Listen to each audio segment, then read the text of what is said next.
Hello everybody, and this is Dr. Vishal Trivedi from Department of Biosciences and Bioenergy. So far what we have discussed is that how and what is the importance of digestive system in the role of maintaining the lifestyle or life cycle of a human being. So we are taking the food from the plant and then or from the different animals, and then we are processing this food into a very complicated and complex machinery known as alimentary canal. And so far what we have discussed is the different kind of structural and anatomical features of the main alimentary canal as well as the accessory alimentary canal, accessory glands associated with the alimentary canal. So now what we want to discuss is that how the process of digestion is taking place within the alimentary canal. So let us recap what we have discussed so far. So what we have discussed is that we have the food which is taken by the mouth, and it goes from here to oesophagus, from oesophagus to stomach, then from stomach to small intestine,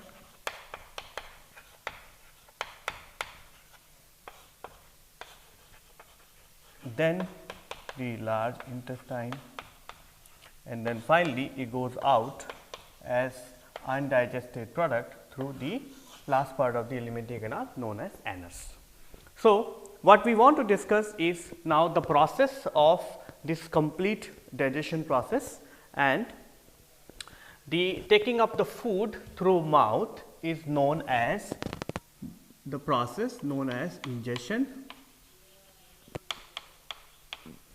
Similarly, and then as soon as it enters into the mouth, then the digestion process starts, and within the mouth we have the buccal cavity. Okay. So digestion happens in the buccal cavity, followed by the stomach. There is no digestion happens in the oesophagus, except that oesophagus is a tube like structure which actually passes through the processed food from the mouth into the stomach, and then the digestion happens in the stomach, and then small intestine and large intestine, and then finally the undigested food products are being removed through the last part of the alimentary canal, which is known as anus. So and within the food we have four major categories of the food material. We have the food material which basically contains carbohydrate. We have the food material which contains protein, and we have a food material which contains fat.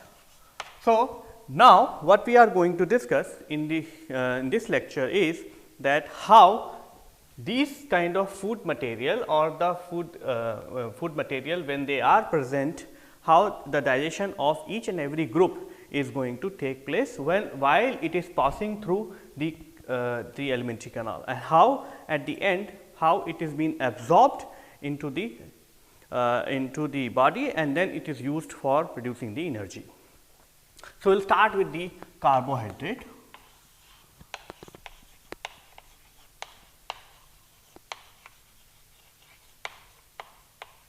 So I am sure you are going to discuss the biological or the biochemical properties of these biological molecules in a separate lectures, which is known as biomolecules, but I would like to briefly discuss so that it would be easy for you to understand the digestion process. So carbohydrate means the molecules which contains such as glucose, okay, and the glucose which actually being polymerized to form the polymeric carbohydrate or the polysaccharide. So, glucose is known as monosaccharides, whereas the polymerized carbohydrate is known as polysaccharide.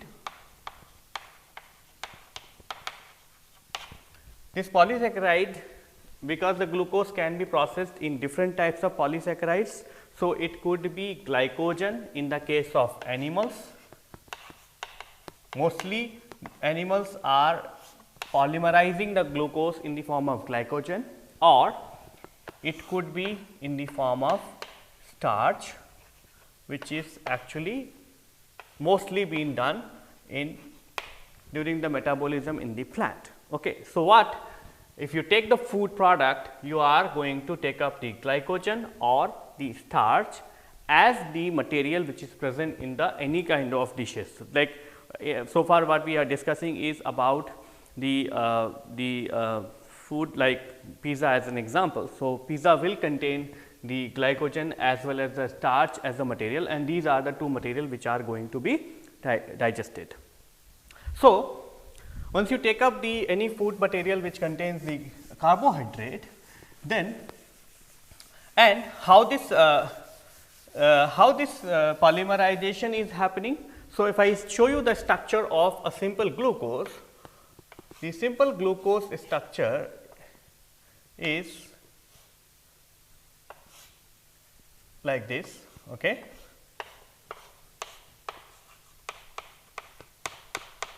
So, this is OH, this is OH, this is OH, and this is OH. Okay. So, this is carbon number 1, 2, 3, 4, 5 and number 6. Okay. And this is a single one molecule of glucose, and it can polymerize with the another molecule of glucose. Similar kind of groups present CH2OH, and then you have OH here, you have H here, you have OH here, you have OH here, you have OH here. Okay. So, polymerization means the combining of the two molecules. So, what happen is these two molecules will combine and a molecule of water will be removed, and as a result you are going to get two molecules of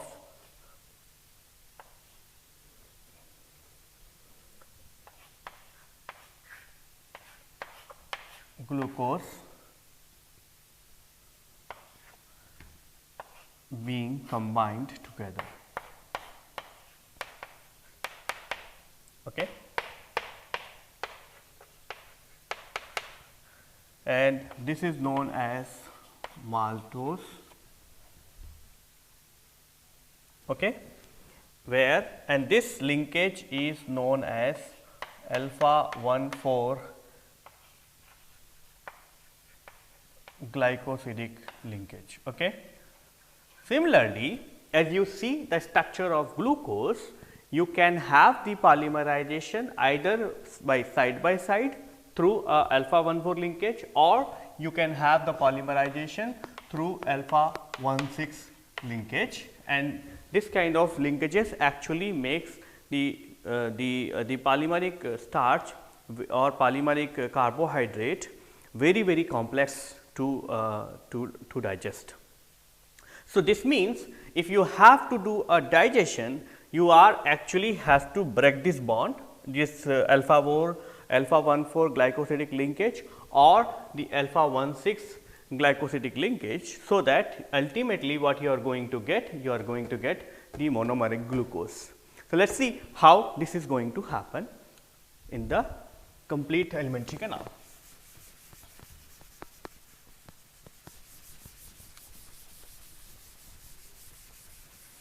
So, you are taking a food through mouth, and that process is called as ingestion. Just following ingestion, okay,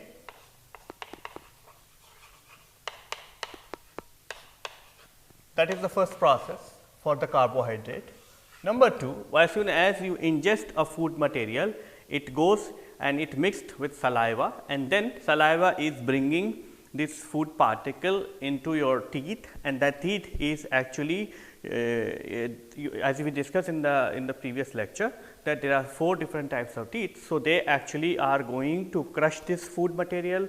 They are also going to divide into multiple pieces, and as a result this food material is going to become a slurry like structure. Okay. And then this slurry is going to be roll over and form a ball like structure, and that is called as bolus. So, and this complete process of converting a food material into a smaller particles as well as this bolus is known as mastication. So, once you have done the ingestion, then you are going to do the mastication, and that mastication is going to convert the food into a bolus like structure. And why the mastication is important, and I think we discussed this in the previous lecture as well, that it actually increases the surface area of a molecule. So, as you know, as you break a molecule into 2, you are actually increasing the number of surfaces which are going to be exposed. So, as a result, if you are taking a pizza, you are taking into the multiple pieces, a pizza is going to be having a smaller surface area, but those smaller molecules are going to be having a more number of exposed surfaces. Then followed by mastication and following the formation of bolus, where and it actually going to have the action of the first cavity present in the alimentary canal, and that is called as buccal cavity. So, within the buccal cavity we have discussed in the past that buccal cavity contains only one enzyme, and that is called as ptyalin or the alpha amylase or salivary amylase. So, in the buccal cavity it going to secrete the salivary amylase, or the other name of the same enzyme is called as ptyalin. Okay. So, what happens? So, as we discussed, we are going to take up the food, and that food could be from the plant origin or that food could be from the animal origin. If it is from the food origin, it is going to have a maximally the starch. If it is from the animal origin, it is going to be a glycogen. So, you are going to have the glycogen or the starch, and as I said, it is actually an enzymatic process, and since the polymerization process is losing the water, here you have to add the water. So, once you add the water, okay, and then you take the enzyme, and enzyme is ptyalin or salivary amylase. Maltose is actually a disaccharide, and then this maltose is going to be processed further. So, after that the digested food material is getting into the oesophagus, and through oesophagus it is getting into the stomach. In the oesophagus, there is nothing what happen except that oesophagus cell walls actually secretes some amount of mucus, and that actually helps in swallowing the food particles. And then the carbohydrate reaches into the stomach, and within the stomach there is no significant digestion take place, except that the some of the carbohydrate which is being digested in the mouth is being absorbed. So, from the stomach it is getting into the small intestine. So, following by the buccal cavity, there is no digestion in the stomach, or there is no significant digestion in stomach. Then after this you are going to go to the small intestine, and within the small intestine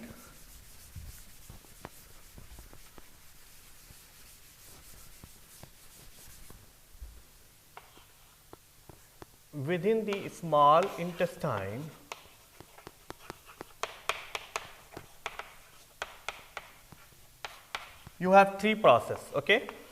So, in the small intestine, you know, we have 3 parts. So, through the pyloric wall of the stomach, it enters into the small intestine, that is the duodenum. So, in the duodenum,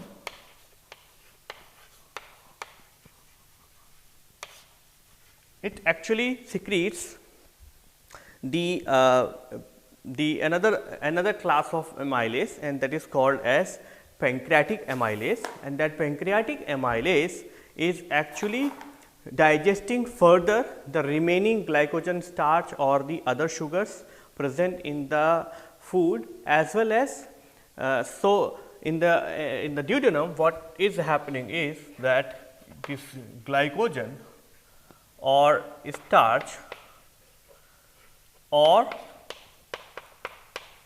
dextrin is getting converted with the help of the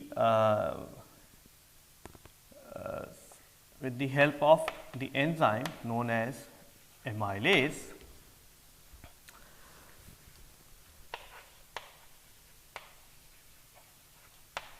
into the products known as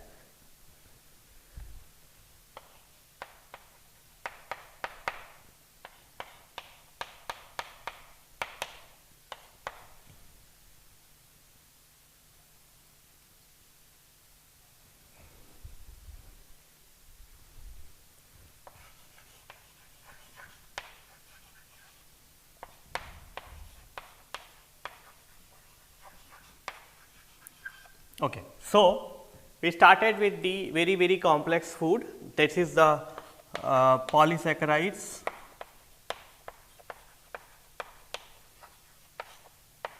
and these are actually the either the shorter chain of polysaccharides or the different variation of the disaccharides.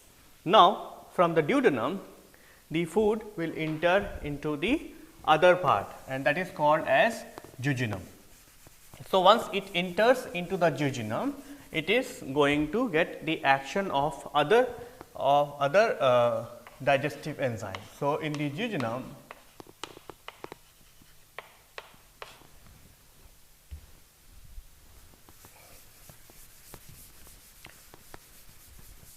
so now you can see what we have to digest. We have the limited dextrin, we have the maltose, and then we have the isomaltose. So, the jejunum is secreting the gastric juices, and that those gastric juices are actually contains the different types of enzymes to convert these into the corresponding monosaccharides.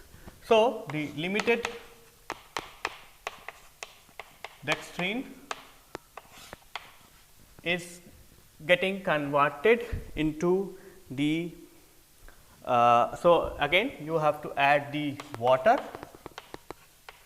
okay, and then you have to add an enzyme known as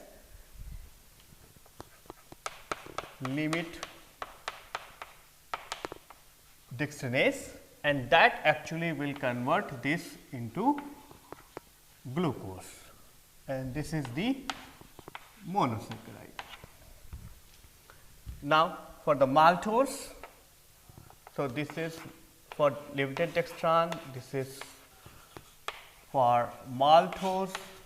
Again, you are going to add the water, and you are going to have the enzyme known as maltase, and that will convert this into glucose. Again, it is a monosaccharide. Then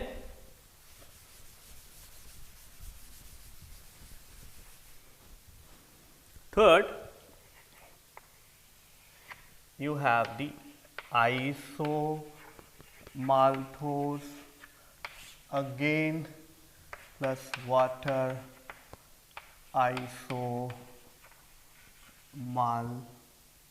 maltase, and that also is converting that into glucose, which is also a monosaccharide. Now, we will move on to the next food material, and that is called the proteins. So, as we started for the carbohydrate, we will again start the same way for the protein. So, in the case of protein, so that is the protein, and I think we discussed in the past that protein is made up of amino acid, and I am sure you will discuss or you will going to know each and every detail about the protein, how the amino acids and what are different types of amino acids. But since we are discussing about the digestion, I would like to briefly tell you that what is protein, how the protein is formed and also on. Okay. So, there are 20 different types of amino acids which are making the protein in a human being, and these amino acids have a generalized structures where they have a carbon which is attached to a R group on one side and the carboxyl group on other side and the amino group on the other side. Okay. So, this is the generalized structure of a amino acid, and what happen is, so imagine that this is the amino acid number 1, then it actually get combined with the other amino acids.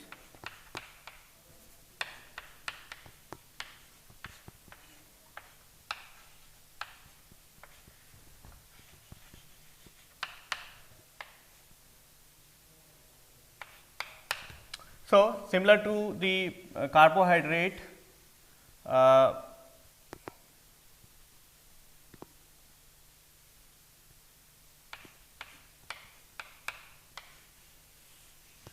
it is going to lose a molecule of water, and as a result you are going to have the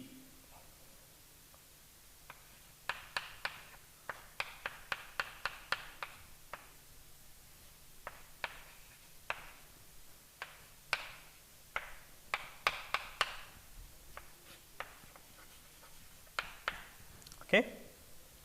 This means you are going to have the positive amino charge on one terminus and the negatively charged or the carboxyl group on the other side, and in between you are going to have the different types of amino acids which are going to be connected, and this connection is by a bond, and that is known as the peptide bond.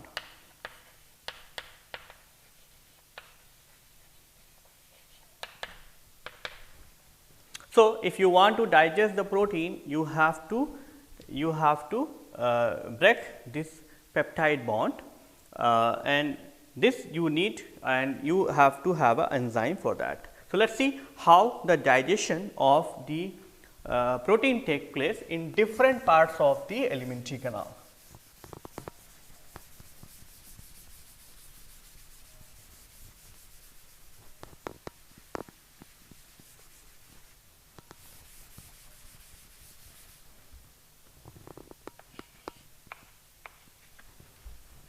So, starting from the buccal cavity. So, there is no digestion of protein in the buccal cavity. After the buccal cavity, it enters into the esophagus. We already discussed many times that there is no digestion in the buccal, in the esophagus, and then it enters into the stomach. Okay. And stomach actually has many types of gastric enzymes or the juices which are required, which are actually acting on the proteins. So, in the stomach what happen is they have two proenzymes.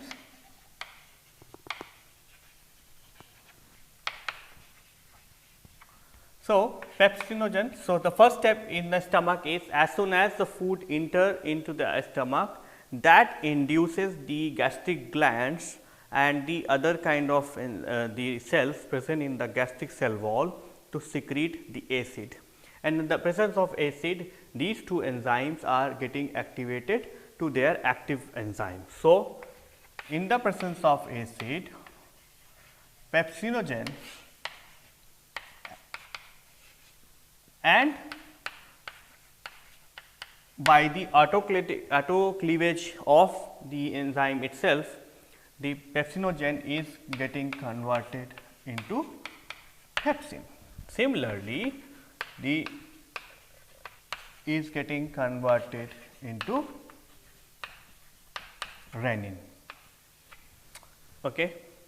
Renin is the enzyme which actually works on the milk protein known as the casein. So, it work on the milk protein known as casein and convert that into the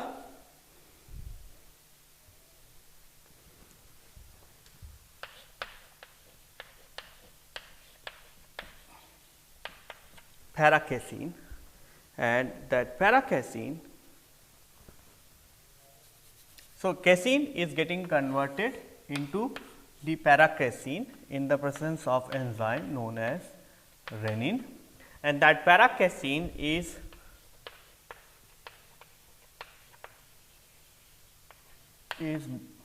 making a complex with calcium to form the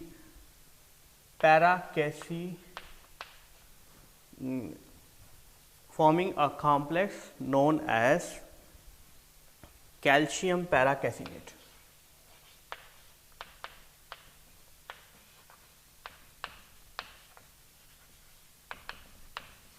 This calcium paracaseinate is actually converting the milk into the curd, and this process is known as the curdling or the. So, that actually helps to break the milk into small cube like structure, and those cubes are known as curd, and so that the proper action of the other enzyme take place. So, the pepsin is actually the active enzyme which is present in the stomach to catalyze the breakdown of protein into the amino acids. So, you have the protein plus water, and in the presence of pepsin, it is getting converted into not amino acid, but the small fragments known as peptones. Similarly, the calcium paracaseinate plus water is getting converted into the peptones, and the calcium is released. This calcium can be absorbed and will give the nutrition to form the bones. So, so far what we have discussed is that the within the stomach the protein is being digested to peptones by the help of pepsin, as well as the calcium paracaseinate, which is also being formed from the milk, is being converted into the peptone and the calcium, and calcium is being used for the nutrition as well.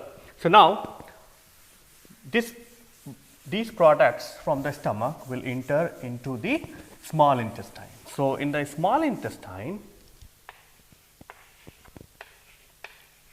small intestine has three parts, and the duodenum actually secretes, duodenum actually receives the pancreatic juices, and that pancreatic juices contains 3 active enzymes as well as 3 inactive enzymes. So, what are these 3 inactive enzymes? So, pancreatic juice contains the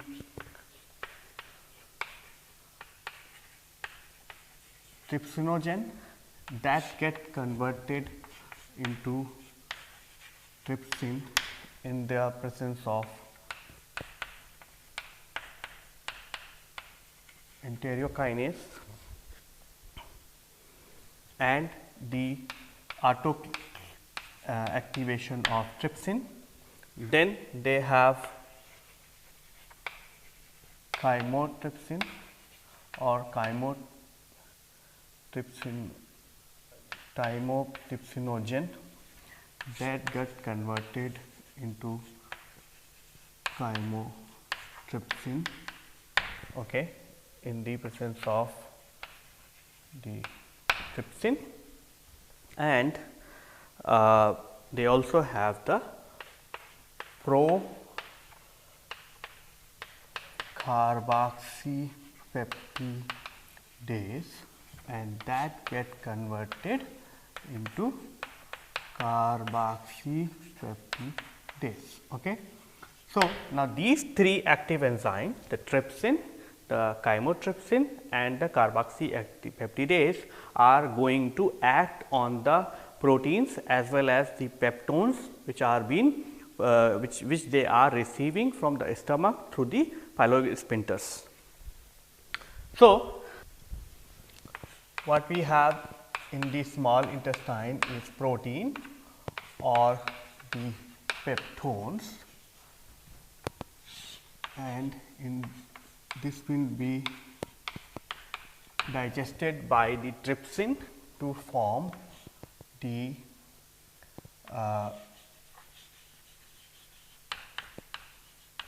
dipeptides,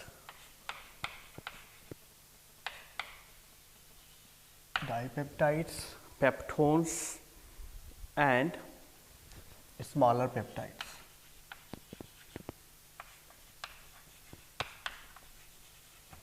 Whereas, similar to the stomach, you have the casein and that gets converted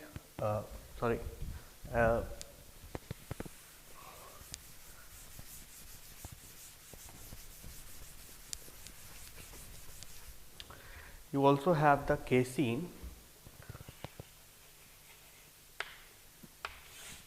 that get converted into the paracasein, okay, with the help of the enzyme known as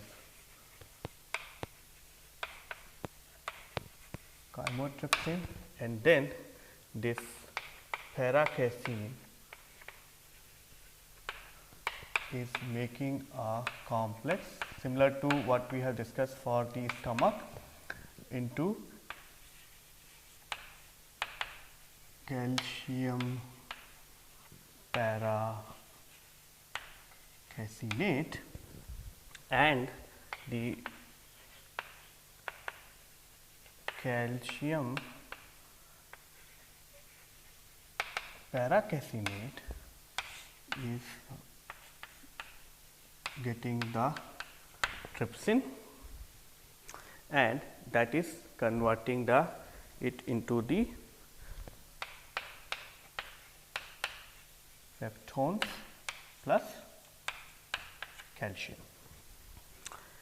Apart from this, we also have the we also are receiving the few of the specialized proteins through either from the animal or as well as from the plant, and one of such protein is also called as elastin. So, elastin is also being digested in the small intestine to the peptides.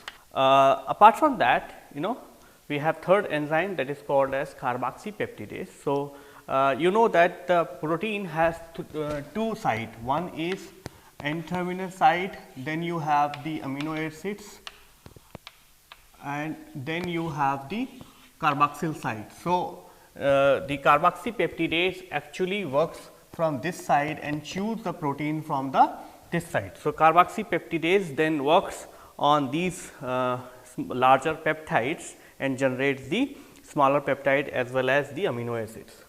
So, then large peptides, they are getting converted by carboxypeptidase in the presence of water to smaller peptides.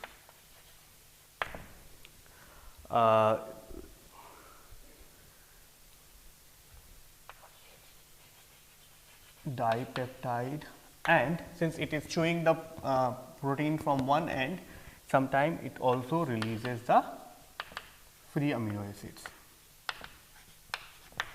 Okay. So, from the duodenum what we have is the dipeptides, we have small peptides, we have peptones, then we have the so these are the things which will enter into the jejunum, and in the jejunum they are going to be degraded further to complete the digestion of the protein.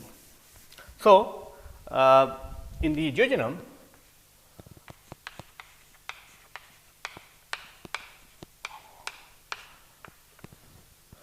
all these peptides, so you are going to have the peptones, you are going to have the small peptides.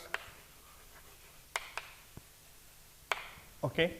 So, in the jejunum they have the enzyme which is known as aminopeptidase. So, just like carboxypeptidase which works from the carboxyl side, aminopeptidase actually works from the amino side, means the N-terminus side. So, it actually chews the protein from this side. So, that actually works on these proteins and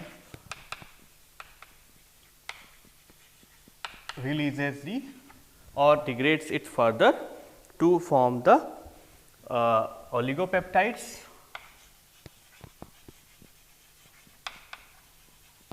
and amino acids. So, you are going to have oligopeptides, amino acids, dipeptides. So, then dipeptides are going to be chewed up by the enzyme known as dipeptidase to the amino acids. Okay. So, with this the digestion of protein in the alimentary canal will be over. So, we started with a very complex protein, and then ultimately we are going to end up with the amino acids, because these oligopeptides will also come here and they will also being digested by the dipeptidase to finally release the amino acids, and these amino acids will be monomeric units and they will be absorbed through the small intestine, which we are going to discuss later on. So, let us come to the third component, and that is called the fat.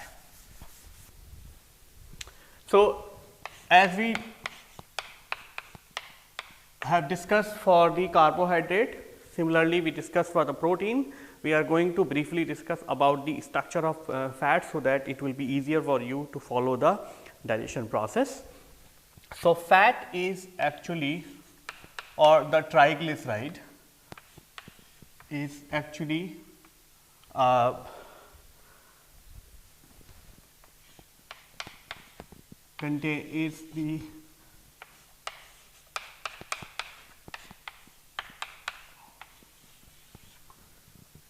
this is the structure of a triglyceride.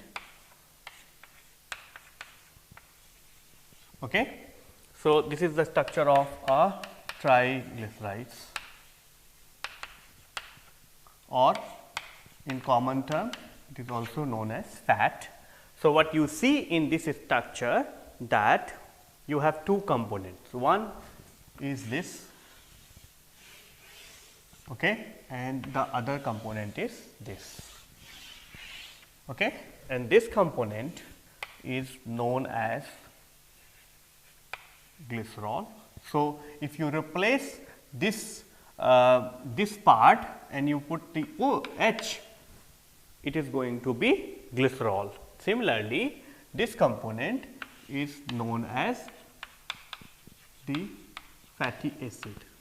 The individual chain is known as fatty acid, because it contains the acid group and then the alkyl chain, okay, and this acid which actually contains the OH. So, this OH and H is combining and forming the water. So, a water is released, and that is how the condensation takes place between the fatty acid and the glycerol to form the triglycerides. So, similar to what we have discussed for the carbohydrate and protein, if you want to digest this particular complex molecule, you have to break this bond, okay, so that you can get the individual fatty acids and the individual glycerol, and these individual fatty acid molecule can be absorbed and can be used. Okay. So, that so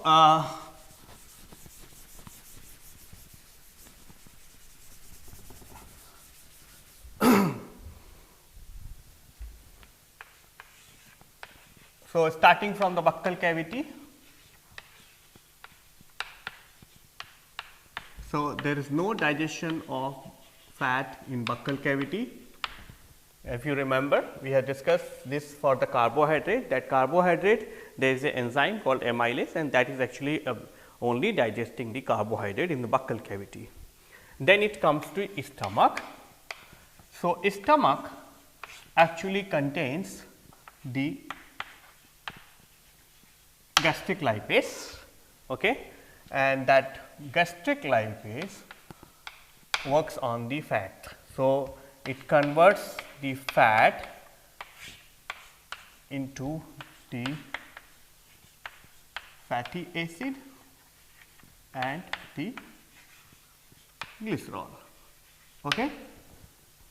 And then from the stomach, then it goes into the small intestine.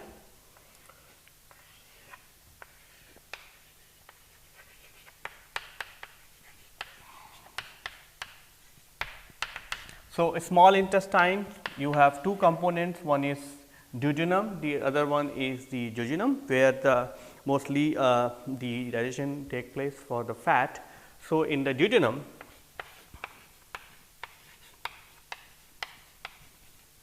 duodenum is actually receiving the bile salts from the liver and bile salts from the gallbladder, and these bile salts contain this bile contains the bile salt, and that bile salt which actually is important for the fat digestion. So, there are two bile salt, one is called sodium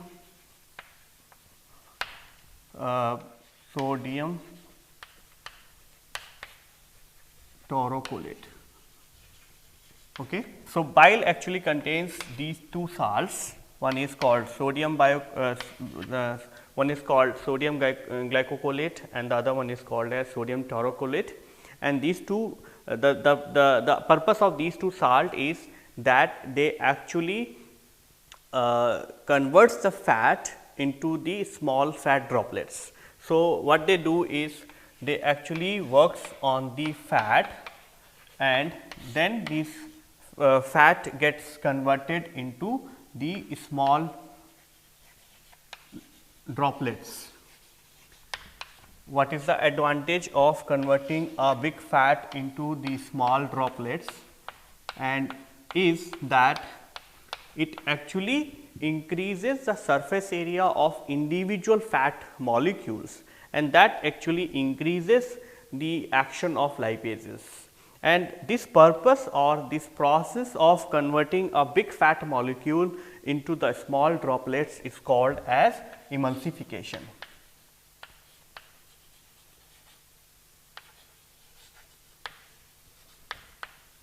So, once the fat enter into the small intestine or the duodenum part, it actually receives the bile from the gallbladder, and that bile actually contains sodium glycocholate and sodium taurocholate as a bile salt, and these bile salts actually works on the fat and converts them into the small droplets. Bile actually also contains other kind of different types of salts as well, such as bicarbonate salt or the sodium and potassium, and these bicarbonate or the sodium and potassium salts are actually required to neutralize the acid which is coming from the stomach. Now, it will enter into the other part of the alimentary canal known as jejunum. So, once the fat is getting converted into the fat droplets, the pancreatic lipase, which is also being secreted into the duodenum, is going to act on these small droplets, and it will digest the fat. So, then the fat is going to be digested by the pancreatic lipase, and that will convert the fat into the three components. One is it will convert that into the diglycerides, and then it will convert into the monoglycerides, then it will convert into the fatty acid, and then it will convert into the glycerol. So, diglycerides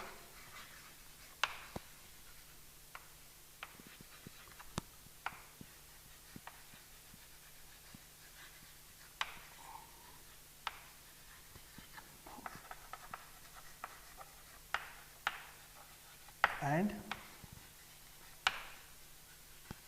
so now this digested product will enter into the jejunum, and within the jejunum you have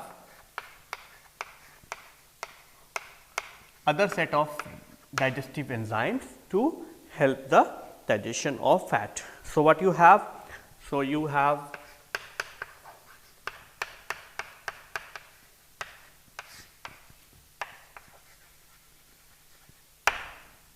these are the intestinal lipase, and they will convert that into triglycerides, monoglycerides, and fatty acid plus fatty acid as well as the glycerol.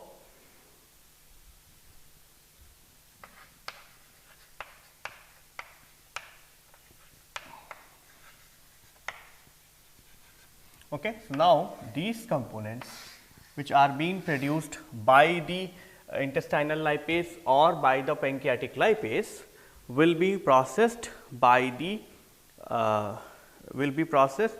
further processed by the lipase. So, diglycerides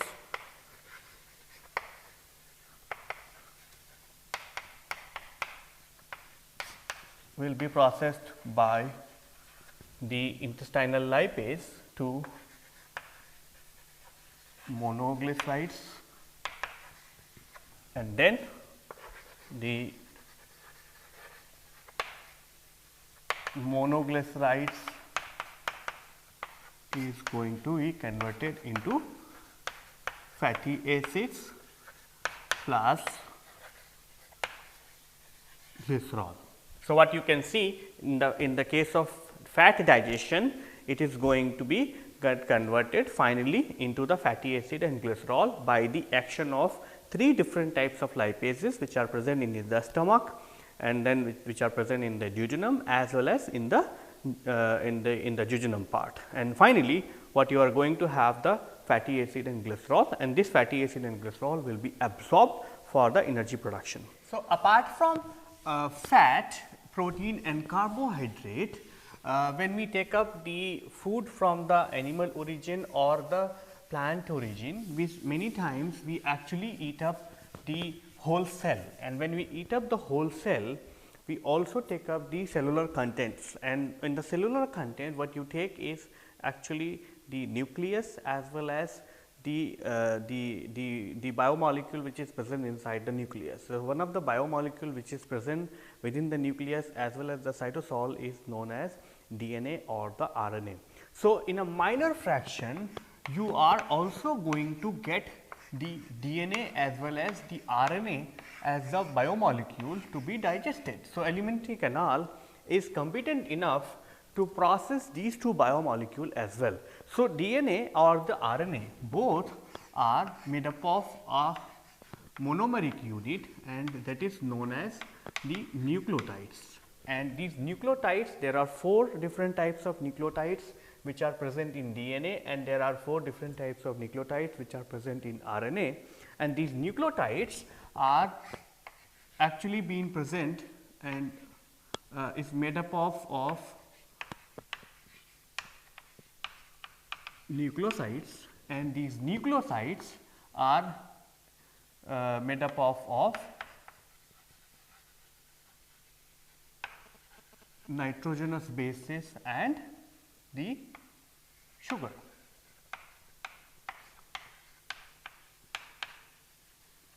So, if you want a machinery to process this DNA and RNA, what you have to have a machinery so that it break downs the DNA to produce the nucleotides, and then it needs a machinery to break down the nucleotides into the nucleosides, and then finally, into the nucleosides to nitrogenous bases and sugar.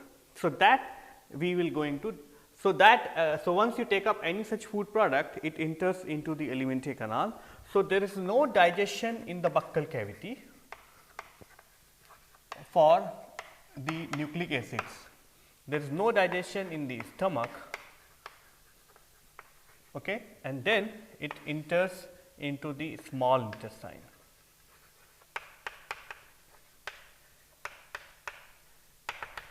So, a small intestine, in the small intestine, the DNA is being processed, DNA or the RNA is being processed by their by their set of enzymes known as DNase and RNase.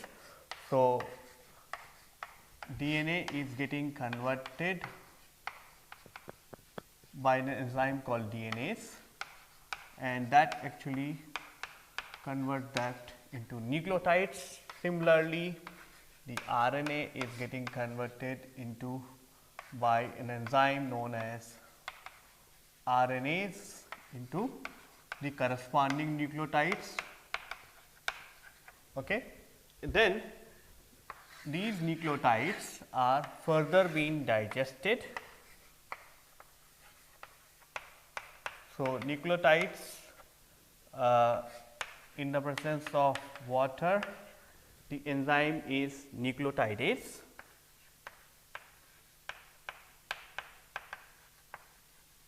And that will convert the nucleotide into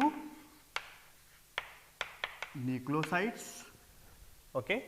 And these nucleosides, as we discussed, is a complex of pentose sugar and the bases, is going to be further degraded by the enzyme known as nucleosidase in the presence of water, and ultimately what you are going to get is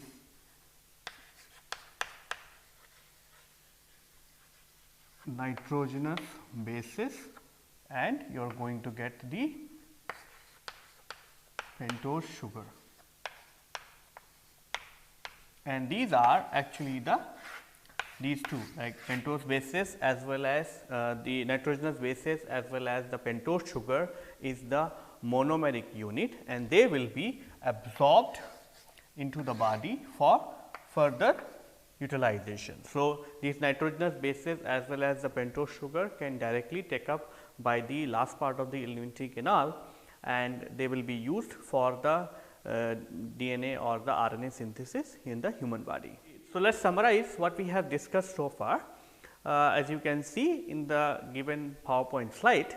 So, now if I summarize the complete digestion process, what you can see on the PowerPoint, that we have the complete digestion process, and it I have split that into as per the food product or the food material. So, you start in the so what we have discussed for the carbohydrate, that you started with the starch, glycogen, or which are actually the polysaccharides. When say enter into the buccal cavity, they get converted into the maltose, and then the maltose does not get any further digestion, and it enters into the stomach like that, and then from the stomach it enters into the small intestine, where the different types of intestinal enzymes works on these carbohydrates to first convert them into the limit dextran, maltose and isomaltose, and then you have the further enzymes which works on these molecules, and then finally the polysaccharides, starch and glycogen get converted into the glucose. Similarly, for the fat, which is actually a complex of the fatty acid and glycerol, it enters into the buccal cavity. There is no digestion of fat into the buccal cavity, and then it enters into the stomach, where the gastric lipase works on these fats to convert them into the fatty acid and glycerol. The remaining fat enters into the small intestine. Initially, it get converted into the diglycerides, monoglycerides, fatty acid and glycerol, and then the intestinal lipase works on these diglycerides and monoglycerides, and then finally, the fat is getting converted into the fatty acid and glycerol. Similarly, for the protein, there is no digestion of protein into the buccal cavity, and then it enters into the stomach, where with the action of pepsin as well as the renin, it get converted into the peptones, and then these peptones enter into the small intestine, where they get converted into the large peptide or the small peptides by the action of trypsin as well as the chymotrypsin, and then and as well as the carboxypeptidase, and then it enters into the jejunum part, and then in the jejunum it get further digested by the aminopeptidase and the other enzymes, and then it finally get converted into the amino acids. Similarly, apart from these three basic fundamental biomolecules, when you are taking a food product which is actually coming from the biological source, you are also going to take up the very minor quantities of the nucleic acids, which is actually coming from the nucleus of the cell which you are eating along with the food. For example, if you are taking a meat, you are actually eating a mass of tissue, and that mass of tissue actually contains the cells, and that cells contains the nucleic acids. So, along with these basic molecule, you are also going to have the DNA and RNA into your food as well. So, this DNA and RNA, there is no digestion of DNA and RNA in the buccal cavity, there is no digestion of DNA and RNA in the stomach, but when it enters into the small intestine, it get converted into the nucleotides with the action of DNAs and RNAs, and then these nucleotides get further action of nucleosidases as well as the other enzymes, and then finally, it get converted into the nitrogenous bases and the pentose. And you know that the DNA is made up of 4 different bases and sugar. So, this nitrogenous bases as well as the sugar get absorbed into the body, and now in the subsequent lecture, we are going to discuss about the absorption of these food particles from the small intestine, as well as the different types of diseases which are appearing into the